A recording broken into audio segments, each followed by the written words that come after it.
പ്രേക്ഷകർക്ക് വിഷ്ണു കൃഷ്ണൻ എന്ന യൂട്യൂബ് ചാനലിലേക്ക് സ്വാഗതം. ക്ഷേമ പെൻഷനുമായി ബന്ധപ്പെട്ട വാർത്തകൾക്കായി നിങ്ങളുടെ ചാനൽ സബ്സ്ക്രൈബ് ചെയ്യൂ.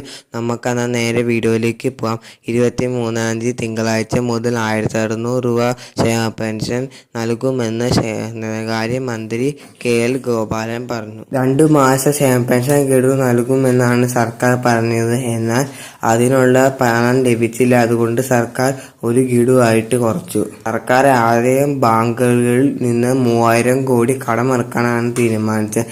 എന്നാൽ ആ പദ്ധതി നടപ്പാക്കിയില്ല. ക്രിസ്മസ് പ്രമാണിച്ച് സാമൂഹ്യ ക്ഷേമ പെൻഷനുകളും ക്ഷേമനിധി ബോർഡ് പെൻഷനുകളും സർക്കാർ നൽകുന്ന 16 ബോർഡുകളിലെ ക്ഷേമ പെൻഷൻ ലഭിക്കുന്നവർക്കും 1600 രൂപ ഒരു ഗഡു ക്ഷേമ പെൻഷനാണ് സർക്കാർ പ്രഖ്യാപിച്ചത്. 62 ലക്ഷം ജനങ്ങൾക്ക് ഈ സഹായം എത്തിച്ചേരുമെന്നാണ് ധനകാര്യമന്ത്രി പറഞ്ഞിരിക്കുന്നത്. ആദ്യം ബാങ്ക് അക്കൗണ്ടിലാണ് പൈസ എത്തിച്ചേരുക.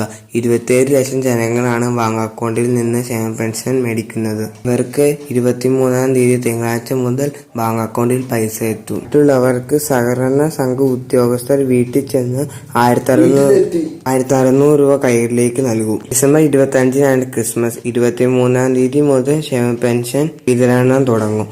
അതിനാൽ ക്രിസ്മസിന് മുന്നേ ക്ഷേമ പെൻഷൻ എല്ലാവരിലേക്ക് എത്തിച്ചേരില്ല എന്ന് ഉറപ്പാണ്.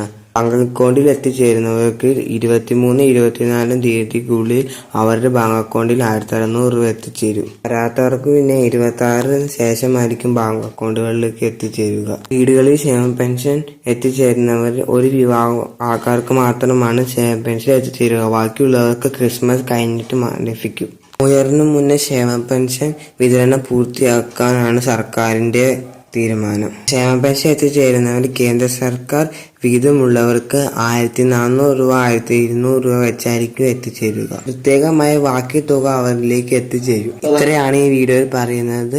ഇതുപോലത്തെ വീഡിയോകൾക്കായി നിങ്ങൾ സബ്സ്ക്രൈബ് ചെയ്യൂ, ലൈക്ക് ചെയ്യൂ, സപ്പോർട്ട് ചെയ്യൂ. നിങ്ങളുടെ അഭിപ്രായം കമന്റ് ചെയ്യൂ. ഞങ്ങൾ ഒരു വീഡിയോ ഇട്ടിട്ടുണ്ട്, നിങ്ങൾ മുന്നേ പോയി അത് കാണുക.